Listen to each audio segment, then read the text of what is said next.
पूरे देश में माओवादियों का खात्मा 31 मार्च 2026 की डेडलाइन से पहले हो गया, लेकिन यह मिशन झारखंड में फेल हुआ।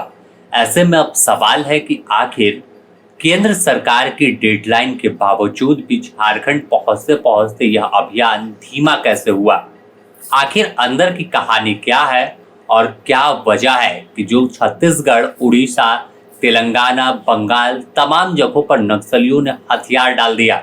इसके बावजूद आज भी सारंडा में नक्सली हथियार लेकर घूम रहे हैं। नक्सलियों के कब्जे में झारखंड का सारंडा है तो गलत नहीं होगा।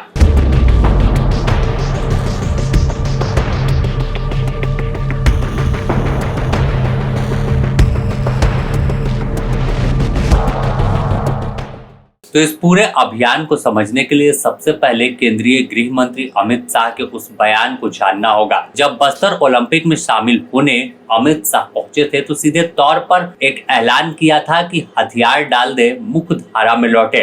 इसके बाद कोई गोली नहीं चलेगी। यह समय जनवरी के आसपास का था। इसके बाद भी और इससे पहले कई बार अमित शाह उस इलाके में छत्तीसगढ़ के पहुंचे थे जहां माओवादियों का गढ़ हुआ करता था, लेकिन एक तरफ सुरक्षा बल के जवानों को सीधा निर्देश दिया कि अब उस इलाके में घुसकर भी ऑपरेशन करना है जहां पर माओवादी खुद को सेफ समझ रहे थे।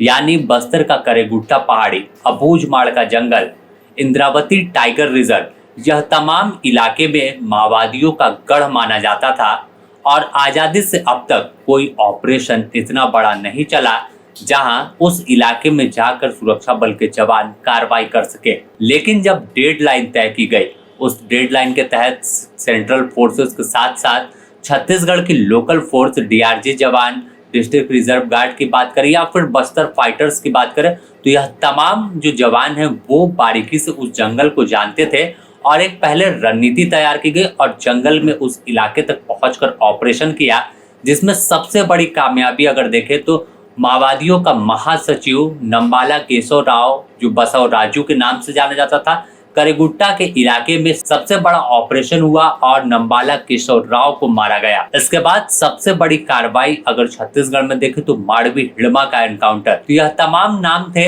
और एनकाउंटर हुआ जिससे खौफ तमाम माओवादियों में हुआ। और दूसरी तरफ अमित शाह खुद गृह मंत्री या फिर हम छत्तीसगढ़ के गृह मंत्री की बात करें विजय शर्मा, वो लगातार नक्सलियों के टच में थे और बात कर रहे थे, सोशल मीडिया के जरिए या अलग अलग चीजों के जरिए संदेश पहुंचा रहे थे कि हथियार डाले, एक भी गोली नहीं चलेगी। इसके बाद फिर तस्वीर आई कि पहली बार छत्तीसगढ़ के जंगल से एक दो नहीं बल्कि 250, 260, 270 ऐसे माओवादियों का ग्रुप बाहर आया। उनके हाथ में AK-47, INSAS, SLR, BGL, launcher जैसे घातक जो हाईटेक हथियार थे वो मौजूद थे और सीधे आकर हथियार डाला और कहा कि नई जिंदगी की शुरुआत करेंगे। यहाँ पर देखने वाली बात है और समझने वाली कि यहाँ की जो आत्मसमर्पण और पुनर्वास नीति है, छत्तीसगढ़, उड़ीसा या तेलंगाना की बात करें तो माना जाता है कि तेलंगाना की आत्मसमर्पण नीति सबसे बढ़िया माओवादियों को लगती है। उसके बाद फिर छत्तीसगढ़ में जब माओवादी आत्मसमर्पण कर देते हैं तो उन्हें कई माओवादियों को तो लोकल पुलिस फोर्स में जगह दी जाती है, तो कई जगहों पर उनका केस खत्म किया जाता है, उन्हें जेल नहीं जाना पड़ता। पश्चिम बंगाल में भी कुछ ऐसा है और उन्हें ग्राम स्तर पर कुछ नौकरी दी जाती है जिसके बदले पैसे मिलते हैं जिससे वह अपने आगे की जिंदगी को जी सके।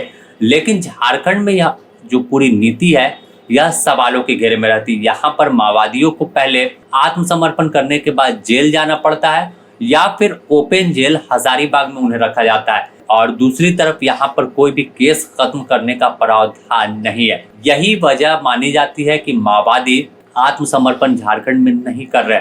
उन्हें मालूम है कि वह जेल जाएंगे तो वहां फिर उनकी जिंदगी कैसी होगी, वह बाहर नहीं रह सकते। और उनका आंदोलन जिस तरह से, चाहे रुपेश की बात कर ले, हम सोनू दादा की बात करें जिन्होंने महाराष्ट्र गढ़चिरौली में आत्मसमर्पण किया, या फिर बारस देवा की बात करें, PLG बटालियन नंबर 1 का कमांडर हिड़मा के मारे जाने के बाद, तो यह तमाम माओवादियों ने जब हथियार डाला तो कहा कि अब अपनी लड़ाई को अलग तरीके से लड़ेंगे, यानी लोकतांत्रिक तरीके से।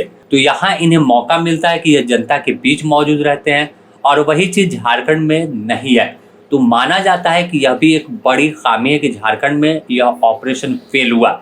इसके अलावा कई मीडिया रिपोर्ट्स में जिक्र है कि कि झारखंड में उस तरह से संदेश आत्मसमर्पण का नहीं पहुंचाया गया, उस तरह से कार्रवाई नहीं की गई, या फिर यहाँ की नीति सही नहीं थी, जिस वजह से माओवादी जंगल में अभी भी मौजूद है। अगर हम देखें तो पड़ोसी राज्य में सरेंडर करने वाले तमाम नक्सली एक नई जिंदगी जी रहे हैं। कई तस्वीर उनकी हर दिन आती है, कभी विधानसभा सरकार उन्हें घुमाती है कि कैसा लोकतांत्रिक देश चल रहा है, कैसे तमाम व्यवस्था चल रही है, कैसे सदन में सवाल जवाब होता है। तो इन तमाम चीजों को दिखाया जा रहा है। छत्तीसगढ़ से भी तस्वीर आई थी कि जब रुपेश जी और कई माओवादी, चाहे पापाराव की बात करें, खुद फोन पर बात कर उन्हें समझा रहे हैं, लेकिन झारखंड में यह तमाम चीजें नहीं दिखी। और माना जा रहा है कि यही वजह है कि एक जो खाई बनी कि माओवादी अलग और सुरक्षा बल के जवान अलग और सीधे कार्रवाई होगी, उन्हें दुनिया से का अपने बीच का लोगों ने नहीं माना। तो शायद यही कारण माना जा रहा है कि झारखंड में अभी भी मिसिर बेसरा,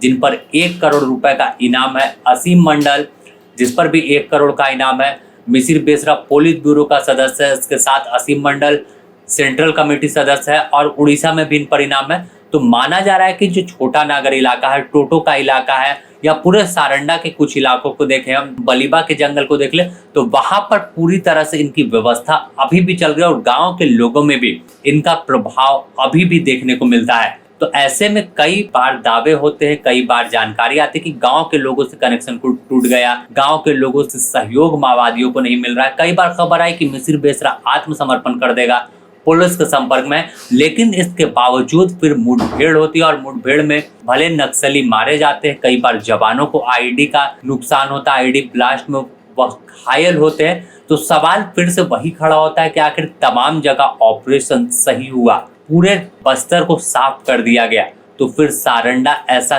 क्या है उस जंगल में कि माओवादी आज भी मौजूद है और हथियार तक नहीं डाल रहे? क्योंकि लड़ाई हथियार से दोनों ओर से लड़ी जाएगी तो यह लड़ाई और लंबी जा सकती है, लेकिन अगर वार्ता से, बातचीत के साथ खत्म किया जाएगा तो हो सकता है कि जिस दिन ही हथियार वह छोड़ने को तैयार हुए, उनसे बात हो, तो उसके बाद पूरी तरह खत्म हो जाएगा। क्योंकि माना जाता है कि 40 से 50 की संख्या में ही जो माओवादी हैं वो अब हथियार लेकर घूम रहे हैं।